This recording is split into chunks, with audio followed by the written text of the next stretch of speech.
What's up YouTube? 2019 Nissan Murano. I'm going to show you how to reset that tire maintenance light today. If you haven't subscribed to my channel, please subscribe so I continue to make videos like this to make your life easier. Let's get started. Now you're going to want to do this with the key on engine off or key on engine running, doesn't matter, either way.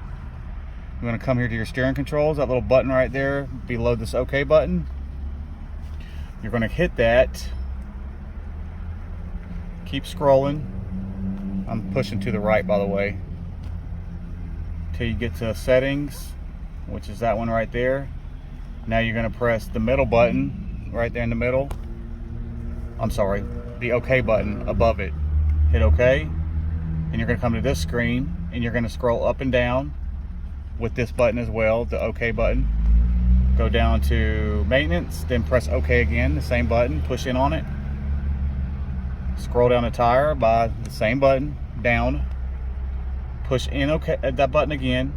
Scroll down to the reset button. Push in on that button again. Confirm reset. Scroll down on that button again. Push in on that button again. Press yes. Boom. Just like that. Now if you want to back out of that screen, just hit these buttons right here below that and go to whatever screen you want to go to. That's up to you. Anyways, I hope y'all found this video informative. Y'all have a good day. Check like, subscribe. Peace out.